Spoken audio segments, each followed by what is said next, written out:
आज हम करेंगे NCERT क्लास 10 ज्योग्राफी के चैप्टर एग्रीकल्चर का 16th मॉड्यूल। इस मॉड्यूल में हम पढ़ेंगे टेक्नोलॉजिकल और इंस्टीट्यूशनल रिफॉर्म्स के बारे में। यहाँ पर पहले टेक्नोलॉजिकल और इंस्टीट्यूशनल वर्ड्स का मीनिंग समझेंगे और उसके बाद अपने टॉपिक को फर्दर डिस्कस करेंगे।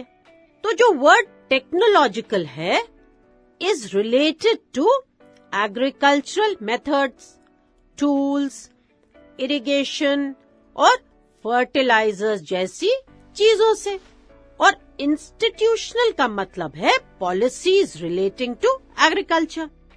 तो चलिए शुरू करते हैं हमारा आज का मॉड्यूल। हमने पढ़ा कि इंडिया में हजारों सालों से एग्रीकल्चर प्रैक्टिस किया जा रहा है, लेकिन sustained use of land and without compatible techno institutional changes से एग्रीकल्चर में डेवलपमेंट नहीं हुआ। अब सस्टेन्ड यूज ऑफ लैंड मतलब उसी लैंड के ऊपर लगातार फार्मिंग करना विदाउट एनी इंटरप्शन, मतलब एक ही लैंड पर लगातार ईयर आफ्टर ईयर फार्मिंग करना और कोई भी इंटरप्शन ना होना, कोई भी ब्रेक ना होना। तो ये हो गया सस्टेन्ड यूज ऑफ लैंड। अब हमें मतलब समझना है टेक्नो इंस्टीट्यूशनल चेंजेस। अब ये क्या हुए? टेक्नोलॉजिकल और इंस्टीट्यूशनल, जिसका मतलब तुमने मॉड्यूल के शुरू में समझ लिया है। और कंपैटिबल का क्या मतलब हुआ? जब दो चीजें बिना किसी कॉन्फ्लिक्ट के एग्जिस्ट करती हैं। तो इस पूरे का क्या मतलब हुआ? तो इसका मतलब है लैंड के कंटिन्यूअस एंड अनइंटरप्टेड यूज से और new methods and tools of farming को ना अडॉप्ट करने से नई पॉलिसीज, ऐसी पॉलिसीज जो एग्रीकल्चर को फेवर करे, मतलब कोई कॉन्फ्लिक्ट ना हो, इन सब चीजों की एब्सेंस से या कमी से क्या हो गया है? एग्रीकल्चरल फील्ड में डेवलपमेंट नहीं हुआ है। आज भी बहुत से फार्मर्स ऐसे हैं जो मॉनसून और नेचुरल फर्टिलिटी पर ही डिपेंड करते हैं। ये एक सीरियस चैलेंज है क्योंकि पॉपुलेशन तो बढ़ रही है और साथ ही डिमांड भी बढ़ रहा है। ऐसे में क्या होना चाहिए? ऐसे में प्रोडक्शन का बढ़ना बहुत जरूरी है। हमारी कंट्री की 60% पॉपुलेशन जो है उसकी लाइवलीहुड एग्रीकल्चर पर डिपेंड करती है, और ऐसे में टेक्नोलॉजिकल और इंस्टीट्यूशनल रिफॉर्म्स की बहुत जरूरत है। मतलब न्यू मेथड्स ऑफ एग्रीकल्चर और टूल्स और फर्टिलाइजर्स, इन सब की, और नई पॉलिसीज की जो एग्रीकल्चर को एनकरेज करें, उनको बढ़ावा दें और एग्रीकल्चरल प्रोडक्शन को बढ़ाएं। इन पॉलिसीज की बहुत जरूरत है। इस जरूरत को फील किया गया और इंडिपेंडेंस के बाद, मतलब जब इंडिया इंडिपेंडेंट हो गया फ्रॉम ब्रिटिश रूल, उसके बाद गवर्नमेंट ने क्या करा? Collectivisation, consolidation of holdings, cooperation और अबॉलिशन ऑफ जमींदारी जैसे इंस्टीट्यूशनल रिफॉर्म्स को प्रायोरिटी दी। अब कलेक्टिवाइजेशन का क्या मतलब होता है और कंसोलिडेशन का क्या मतलब होता है? कलेक्टिवाइजेशन मतलब छोटे छोटे जो लैंड होल्डिंग्स होते हैं, मतलब जो लैंड को एक साथ मिलाकर एक बड़ा लैंड होल्डिंग बनाना, जिससे एग्रीकल्चरल प्रोडक्शन बढ़े। तो ये हो गया कलेक्टिवाइजेशन। छोटे छोटे लैंड्स को एक साथ बहुत बड़ा लैंड होल्डिंग बनाना और सारे फार्मर्स उस पर मिलकर फार्मिंग करेंगे और एग्रीकल्चरल प्रोडक्शन जो है वो बढ़ेगा। और कंसोलिडेशन वो प्रोसेस होता है जिससे लैंड को कलेक्टिवाइज करते हैं, और कंसोलिडेट मतलब एक साथ लाते हैं सो दैट जो कलेक्टिवाइजेशन है वो बहुत स्ट्रांग हो जाए और फार्मर्स की इनकम इंक्रीज हो। अब राइट टू इनहेरिटेंस की वजह से लैंड होल्डिंग्स पहले ही बहुत छोटी रह गई थी, तो उनका कंसोलिडेशन बहुत जरूरी हो गया था। तो इसीलिए इंडिपेंडेंस के बाद गवर्नमेंट ने फर्स्ट 5 ईयर प्लान्स में लैंड रिफॉर्म्स पर फोकस किया। पॉलिसी बनाना पहली स्टेज होती है, पर उसे इम्प्लीमेंट करना उसमें बहुत टाइम और एफर्ट लगता है। लैंड रिफॉर्म्स के लिए लॉज तो बन गए, पर उन्हें इम्प्लीमेंट करना मुश्किल भी था और टाइम टेकिंग भी। तो डिफिकल्ट भी था और टाइम टेकिंग भी था। तब क्या हुआ? तब गवर्नमेंट ऑफ इंडिया ने 1960s और 1970s में एग्रीकल्चर को इम्प्रूव करने के लिए एग्रीकल्चरल रिफॉर्म्स इंट्रोड्यूस किए। इसमें जो था पहला, वो था ग्रीन रेवोल्यूशन, जिसके बारे में हम पिछले मॉड्यूल्स में पढ़ चुके हैं। और ये जो ग्रीन रेवोल्यूशन था, this was based on the use of package technology.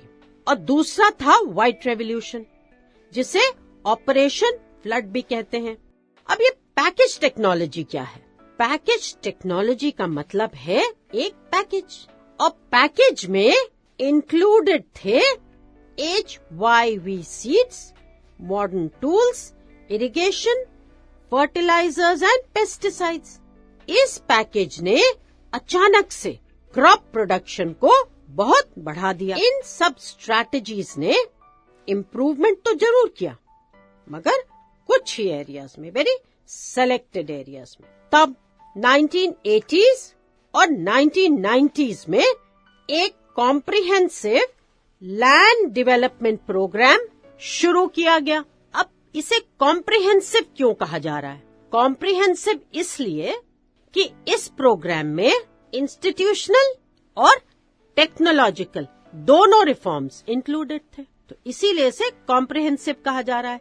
क्यों? क्योंकि इसमें इंस्टीट्यूशनल और टेक्नोलॉजिकल दोनों टाइप के रिफॉर्म्स इंक्लूडेड थे। अब इसमें provision for crop insurance against drought, flood, cyclone, fire and disease रखा गया। अब ग्रामीण बैंक्स बनाए गए, ग्रामीण मतलब विलेज के, तो ग्रामीण बैंक्स बनाए गए जो स्पेशली फार्मर्स की नीड्स का ख्याल रखते थे। कोऑपरेटिव सोसाइटीज बनाई गई जो फार्मर्स को हेल्प करती थी। कोऑपरेटिव सोसाइटीज क्या हुई? कोऑपरेटिव सोसाइटीज वो हुई जिसमें बहुत सारे फार्मर्स इकट्ठा होके एक सोसाइटी बनाते हैं और कॉमन प्रॉब्लम्स से डील करते हैं।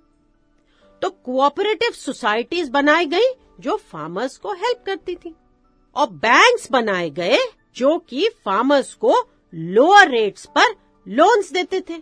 तो इस तरह से फार्मर्स की प्रॉब्लम्स और उनके एक्सप्लॉयटेशन का सॉल्यूशन निकाला गया।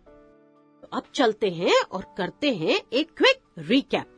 अब एग्रीकल्चर को टेक्नो इंस्टीट्यूशनल रिफॉर्म्स की बहुत जरूरत है, क्योंकि 60% ऑफ इंडियन पॉपुलेशन एग्रीकल्चर पर डिपेंड करती है। अब इंडिपेंडेंस के बाद फर्स्ट 5 ईयर प्लान्स में collectivisation, consolidation of land holdings, cooperation, abolition of zamindari, इन सब चीजों को इंट्रोड्यूस किया गया और इंस्टीट्यूशनल रिफॉर्म्स को प्रायोरिटी दी गई। अब in 1960s and 1970s government of India ने एग्रीकल्चरल रिफॉर्म्स इंट्रोड्यूस करे। इंडियन एग्रीकल्चर को इम्प्रूव करने के लिए कुछ नई स्ट्रैटेजीज, जैसे कि green revolution based on use of package technology and white revolution, जिसको ऑपरेशन फ्लड भी कहते हैं, इंट्रोड्यूस की गई। अब 1980s एंड 1990s में कॉम्प्रिहेंसिव लैंड डेवलपमेंट प्रोग्राम शुरू किया गया। किसके लिए? फार्मर्स के लिए। इसमें इंस्टीट्यूशनल और टेक्निकल रिफॉर्म्स दोनों इंक्लूडेड थे, जैसे क्रॉप इंश्योरेंस, एस्टैब्लिशमेंट ऑफ ग्रामीण banks and cooperative societies. Let's revise all the points once again. Indian agriculture needs techno-institutional reforms as 60% of the Indian population depends on agriculture for its livelihood. Collectivization, consolidation of holdings, that is land holdings, cooperation and abolition of zamindari were introduced in the first 5-year plans after independence. Institutional reforms were given priority. Land reform was the main focus of the first 5-year plans. In 1960s and 1970s, the Government of India decided to introduce agricultural reforms. Green Revolution, based on use of package technology, and White Revolution were some of the strategies to improve Indian agriculture. In 1980s and 1990s, a comprehensive land development program was initiated.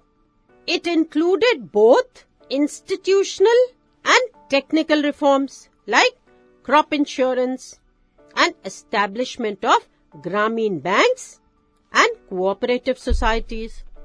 तो यहाँ पे हमारा module खत्म होता है और हमने इस मॉड्यूल के हर एक पॉइंट को, मतलब हर एक कॉन्सेप्ट को बहुत अच्छे से समझा है और उसका रिवीजन भी करा है. तो अब इस मॉड्यूल पर बेस्ड कोई भी क्वेश्चन आप बहुत आसानी से आंसर कर सकते हैं. तो चलते हैं क्वेश्चंस की ओर.